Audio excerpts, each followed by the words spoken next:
You have questions? We have answers.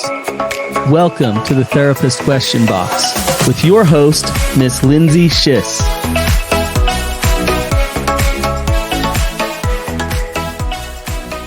Welcome back to another episode of the Therapist Question Box. We are happy you're here, and today we are talking about something that affects all of us. It is our values.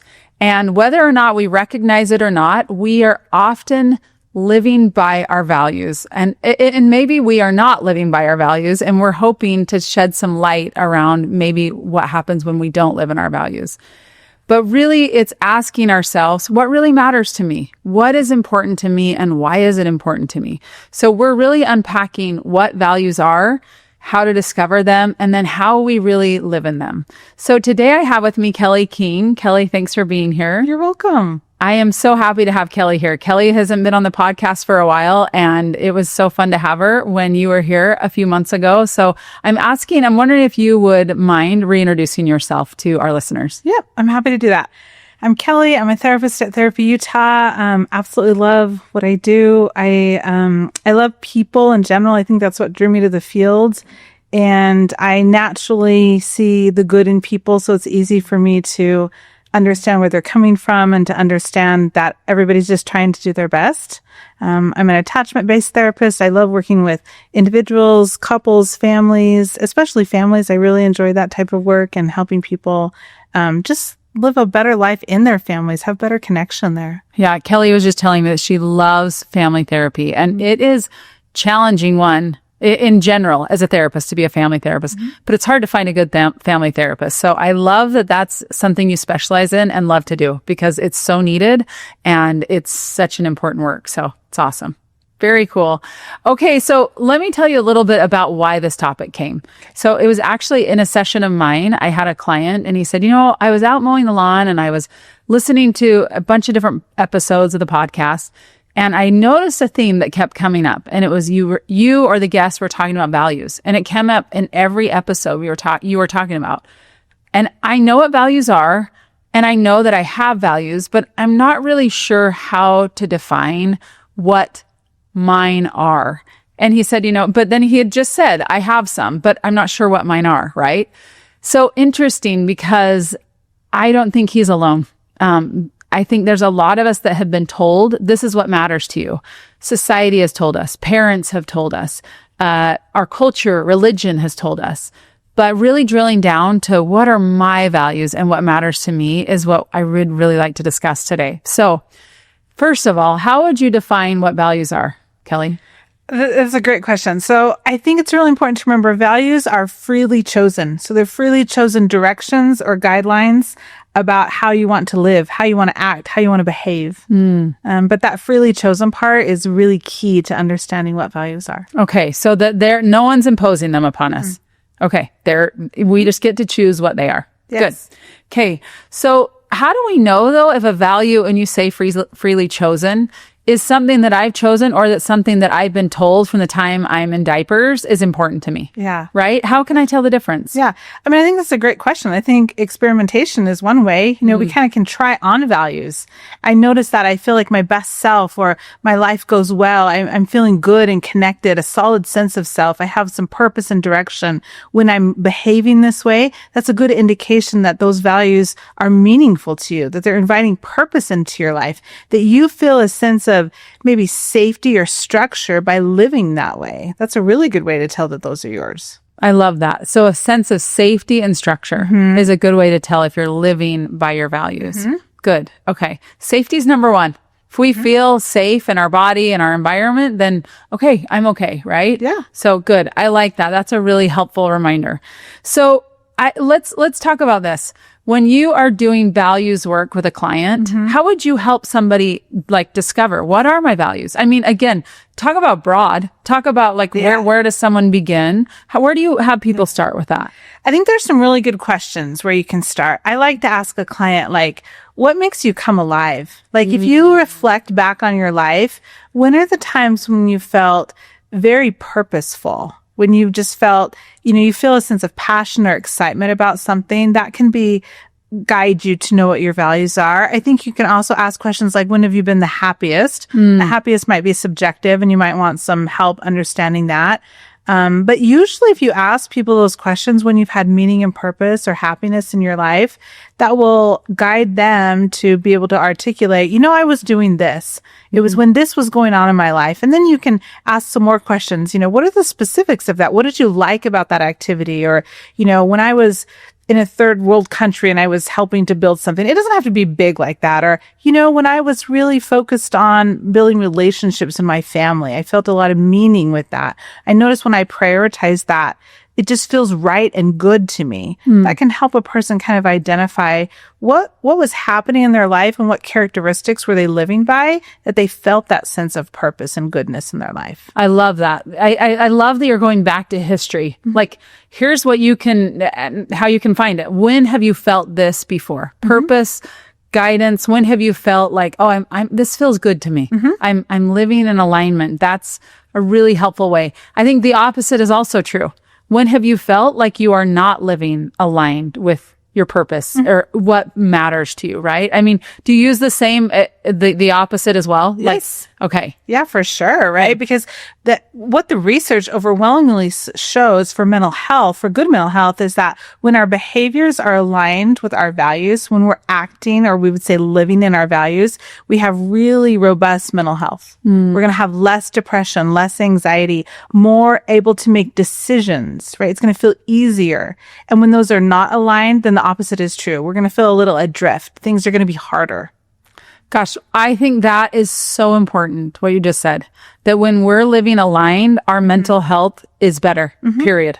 Like, that's it, is when we're saying, this is our values and I'm living in alignment with those values, I do better in every area of my life, I would imagine, and mental health being one of those. Yeah. So, it's interesting.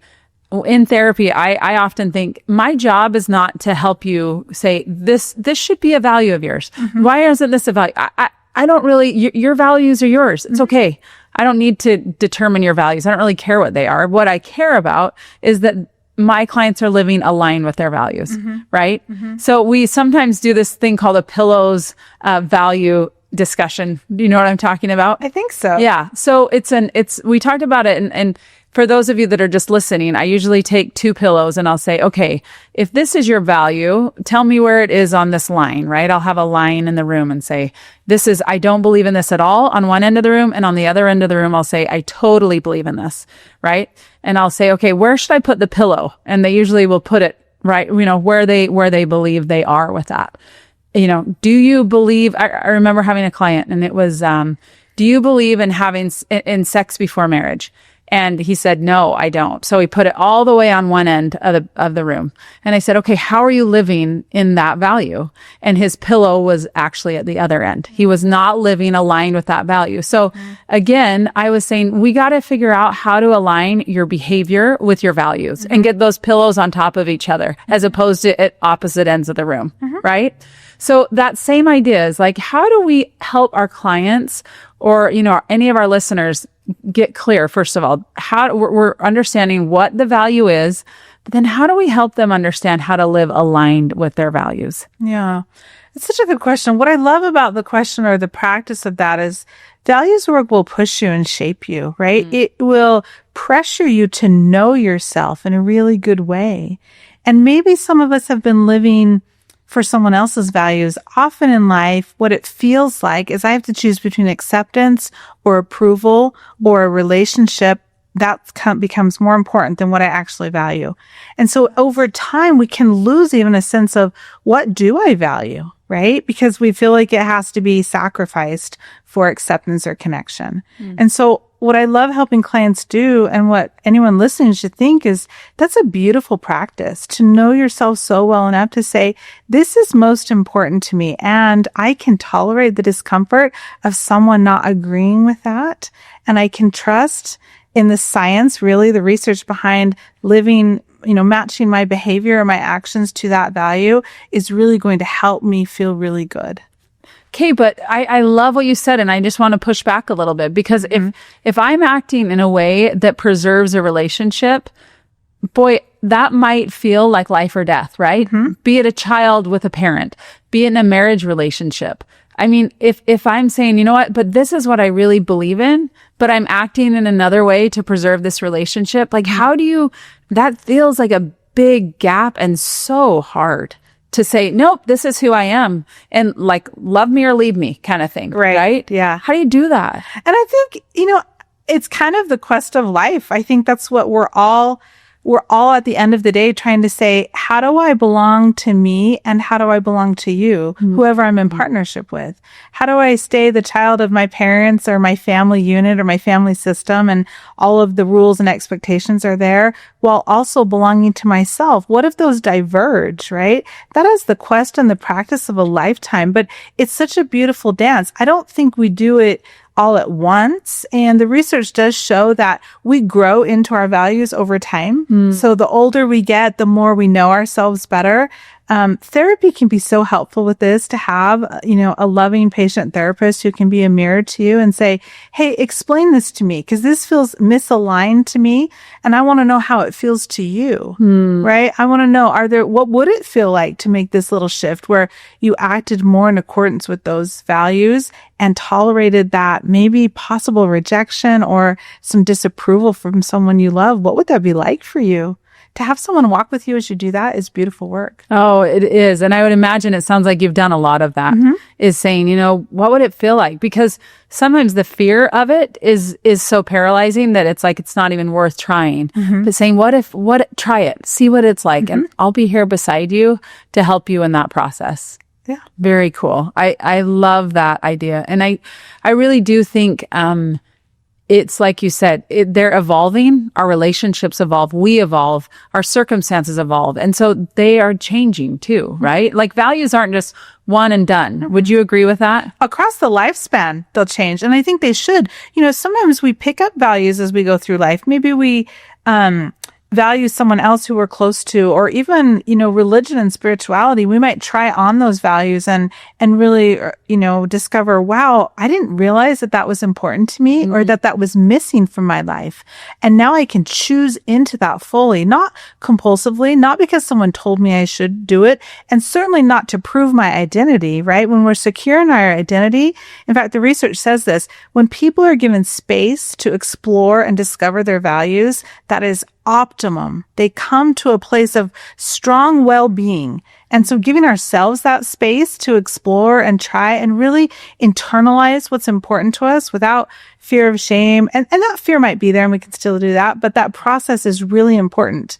We shouldn't circumvent that. So good. And you think that for a partner, for children, like allowing them that space to say what really matters to you. Like I know, what matters to me, but giving them the space and not holding it over them, saying, well, this is the way it should be. And this is how you should feel. Yeah. But no, like it's so important. It's really important. I've got a little story to go along with that. So, we have 4 children. And when one of my sons was a teenager, I'll just keep his name nameless for this purposes, but he came to us and asked permission to do something.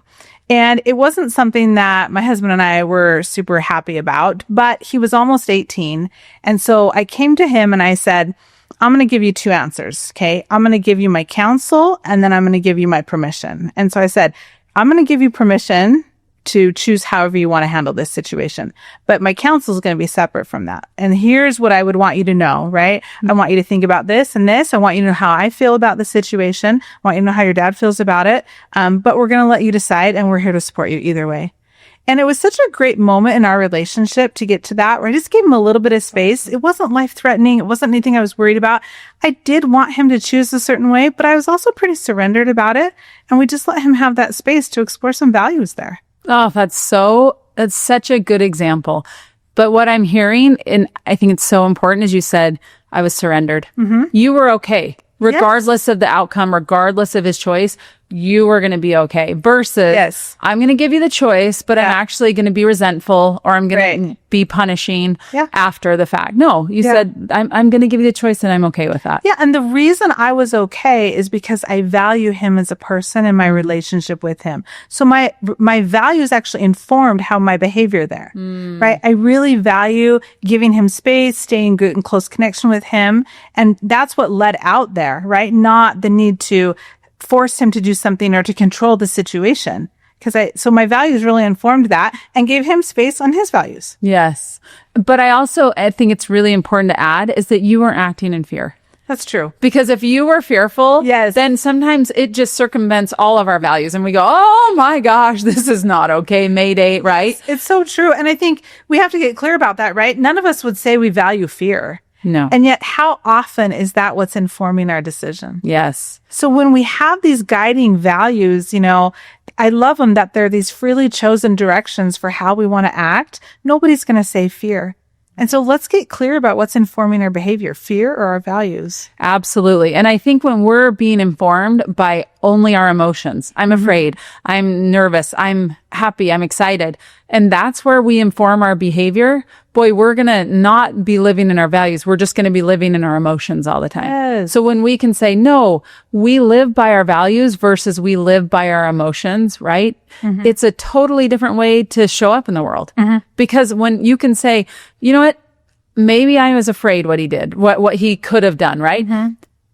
And I'm not saying you were, but to say maybe there was some fear there. Yeah. And to be okay sitting in some fear and not try to manage things because of fear, but say, you know what, my values mattered more than the fear of him making that choice, right? Yeah. And I think that's where emotions versus values are really an important distinction to have. Yeah. And I think having strong values and identifying them is like the best help with anxiety, right? Because we don't have to wait for the fear not to be there to know how to behave or how to act. We don't have to wait for the anxiety to abate. We have life directions freely chosen. I am afraid, but I know that I value love. And so this is the loving way I'm going to respond, even though the fear's there. I love that. And that's what I'm hearing is it's a compass. It's like my compass. I'm not waiting till I'm afraid or I'm anxious to move in the direction that I know I need to go. No, this is actually what guides me. Yeah. It's who I am, right? It's really not based on the circumstances. I actually create them and say, this is actually how I'm going to show up versus I'm waiting for it to come to me. Yeah. It's really proactive instead of reactive. Would you agree with that? Completely. I love values work because it doesn't matter what other people around us are doing. It doesn't matter what situations we encounter, right? We don't have to wait for someone to change.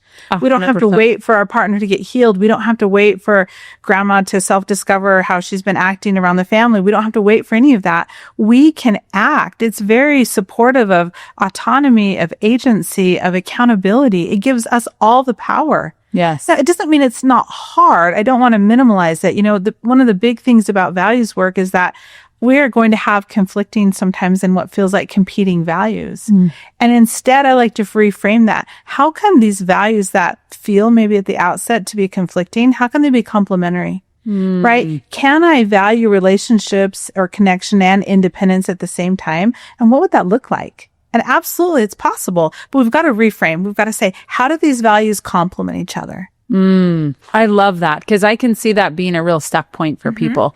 Like I value autonomy, but I value connections. And and those seem like opposing things, whereas they're not. And yet they can feel like, oh no, how do I honor both of those things at once? What would you say to somebody that feels like they're conflicting? Right. I would say that that's great because that is going to pressure you into a much more psychologically flexible way to be, right? Which is the ability to have nuance, which is the ability to stay out of black and white thinking. It's the ability to not behave on impulse or to people please, but instead to choose very intentionally based behavior. And that's great. We should all hope to be in that conflict. It's going to elevate our emotional maturity and make us better people. Yes. In fact, it makes me think just this weekend, I had committed to go hiking with some friends and I woke up on Saturday morning and felt like, okay, I'm committed. I want to go. And I was feeling like conflicted. But a really big value of mine is sticking to your word. You say something, you're going to do it. You're going to follow through. I mean, it's like in me, like I can't even explain. It was taught to me and I really believe in it now. And so I had this wrestle. Like I was feeling like I want to go but I was realizing I really wanted to go because I had given my word to go. And I was feeling, frankly, a little physically off. Like I was feeling a little dizzy. And I kept thinking, okay, I can go. I'm sure I'll be fine. But really what I felt like I needed was just to take some time, and maybe just lay down. But that felt like, oh, it's totally conflicting. Like I committed, I know they're planning on me. And it was like those two things, right? Like I want to honor myself. That's a value of mine. But I also wanted to honor my word. I said something, I wanted to keep my word. And so I had to struggle for a minute and wrestle a little bit and say, okay, what matters most here in this situation? And so I chose to say, you know what, I'm going to actually back out today. I'm not feeling great. You know, my son has a basketball game that I'd like to attend later. And it was interesting because it felt like conflicting, and yet it felt like honoring myself because I knew what felt more important at the time. Like, and I'm going to be really honest. So often I have not honored, I have done the thing because I had committed to it, even though I didn't really in my heart feel like, oh, this is what I want to do. This doesn't feel right. But gosh, it felt so good standing in my integrity and saying a yes is a yes for me and a no is a no for me. And also like I get permission to change. What if I wanted to change? Hey, I get permission to. And it's amazing. Like here I am, a grown woman, a therapist, and yet that's a challenge for me. And so I went ahead and said, you know, I'm not going to go today. And it was like this relief, like, oh my gosh, I honored myself. And those two values didn't need to be conflicting, but I had to sit in some of that discomfort and the nuance of like, okay, what right now feels more important? What right now in this situation, how do I honor myself and stand in my integrity? So as you're saying that, I totally felt that this weekend.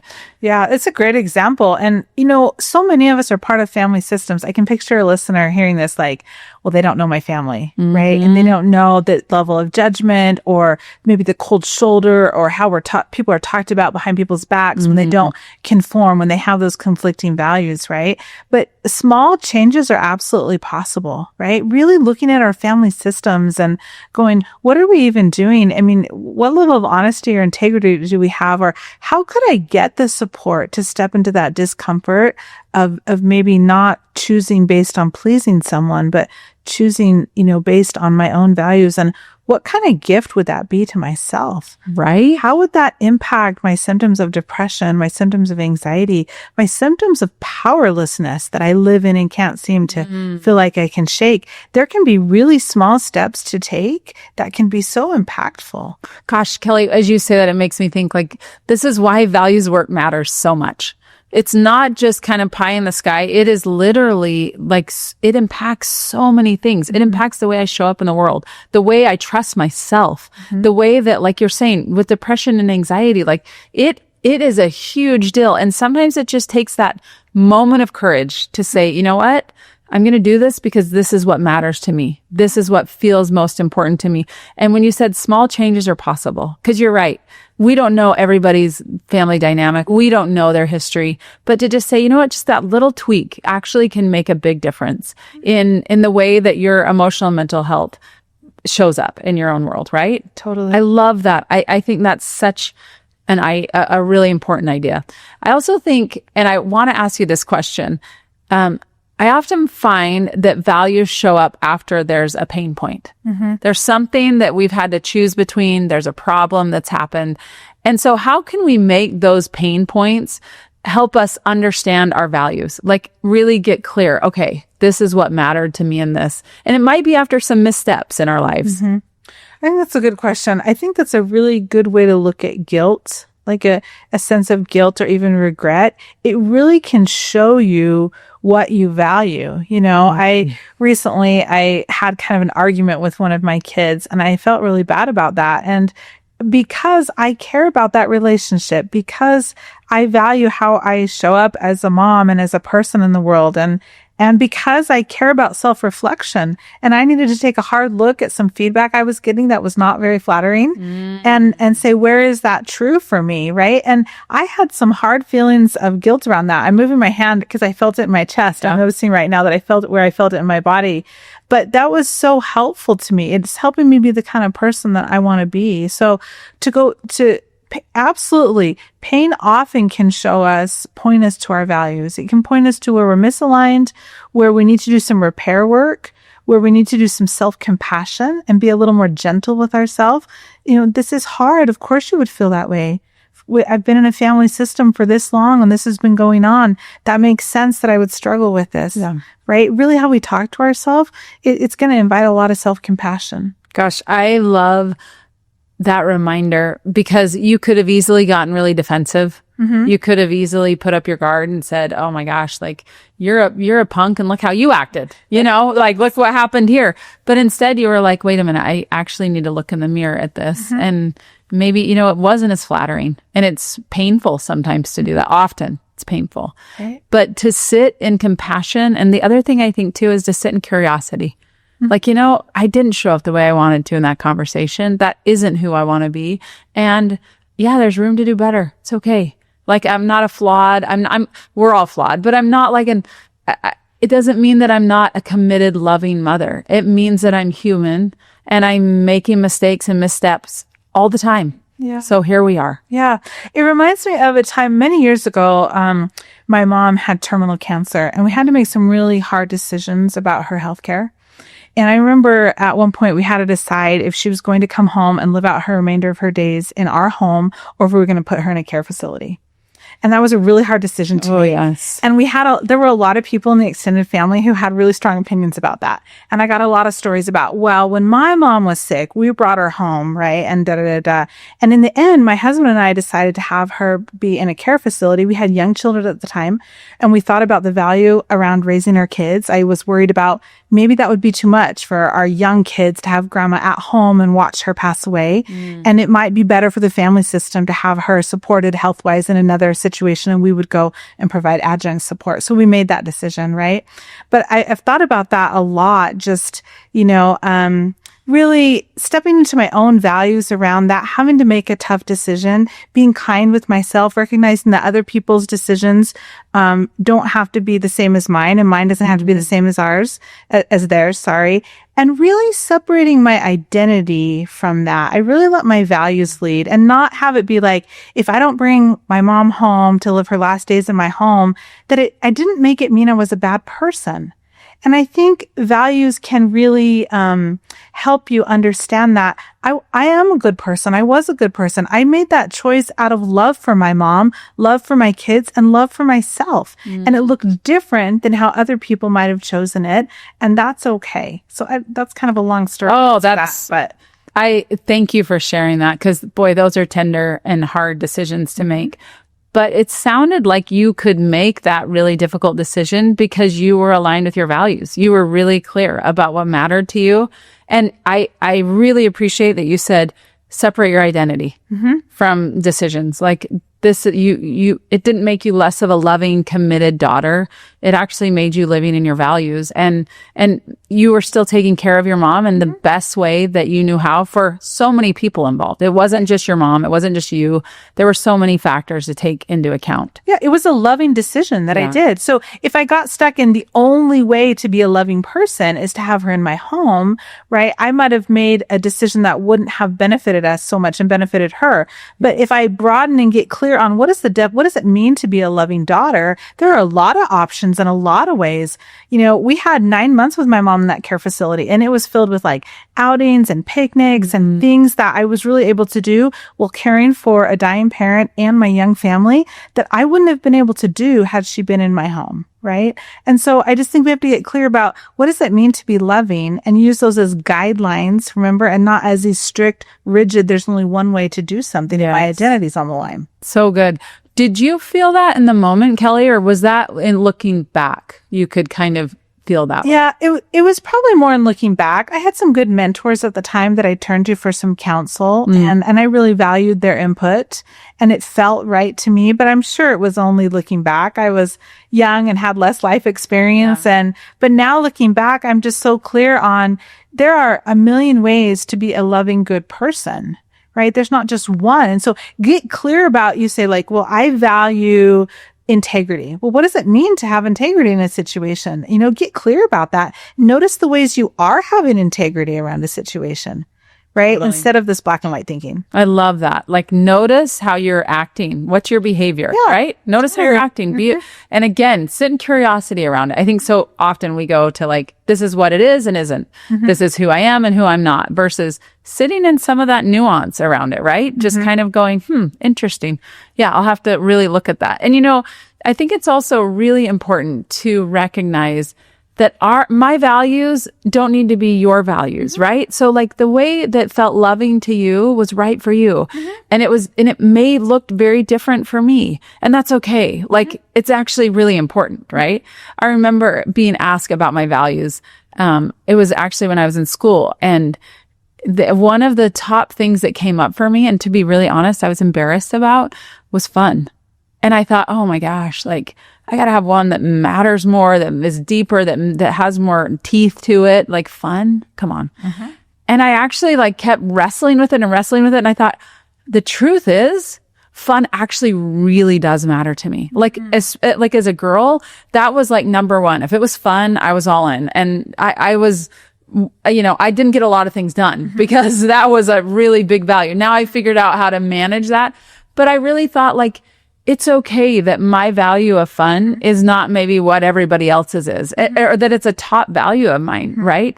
It's okay. And once I could kind of acknowledge that and actually own it, then I was like, okay, actually fun matters to me. And so when I'm living a life that feels like it incorporates fun a lot of the time, I feel like, oh, I am actually living true to myself. It's really important. So honoring those values, not just being aware of them, but honoring them and not trying to shy away from them because, right, I'm a grown woman and fun. I mean, come on, there's more important things. But actually, truthfully, it is really important to me. So I honor that. I love that. And your whole body lights up when you talk about fun. Right. Like Could you see myself moving? I felt your energy around that. Yeah. Yeah. So like that feels very aligned to me. It is. But it took a minute to kind of be okay with honoring that. And I wonder if some of our listeners could just try a little step of, I give myself permission to live my value. And we wouldn't say it like that, but if fun is your thing, or if you're a homebody and none of your friends are super supportive of that, they're like, why don't you get out more, whatever it is, could we just practice a sentence like, I'm just going to give myself permission. I am a homebody, so I use that example of just staying home and not feeling bad about it, because that's important to me. Can we just write that down on a Post-it or just repeat that to ourselves? Just try it on for a day. I love that. Like, just try it on. I give myself permission to have fun, to be a homebody. That's right. Yeah. And I don't need to feel guilty or weird or like have to justify. It's just truthfully, that's actually what matters to me. So it's okay.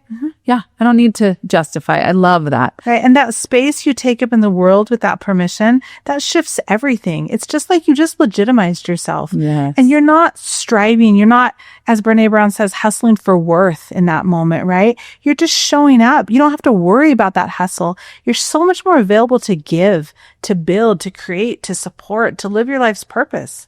Oh, yay. I want to like say amen. Amen. Yeah. It's so true. And that, you know, I allow myself that and I allow it for other people in my life. Yes. That I'm not trying to manage their values. No, this is what really matters to you, or this is, why did you do that? Well, guess what? Because they did. That clearly matters to them. It's different, right? When you've got little kids, you know, but boy, I really think allowing others that same space is so important too, because you just explained how important it is when we are honoring, we feel it, right? It's awesome. So thank you so much for that. So Kelly, as we're wrapping up, is there anything that you want to talk about that we didn't touch on? I would just say, if people don't know where to start, to really just make a list. It could be in your phone. It could be so simple. You know, one of the times in your life when you've felt the strongest, when you've felt the most purpose, when you've had the most fun or the most meaning, memories will come to you. Jot those down, right? Go through, notice why, what was in play here? How was I living, right? What would it take? What would it look like to take one step back towards that, to incorporate that back into my life? That would be the biggest thing. So good. And I think we all can look back on experiences where we have felt that way before and to help that guide us, right? Totally. So important.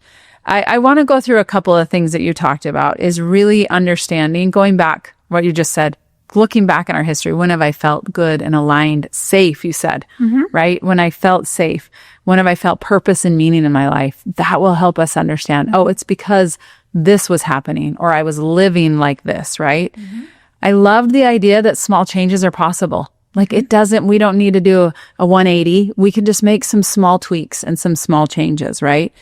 To recognize that pain points can be guideposts for us to say, wait a minute, that didn't feel comfortable. Something was off there. And to recognize, wait a minute, maybe I wasn't living in my values there. Maybe I wasn't honoring myself in that moment, right?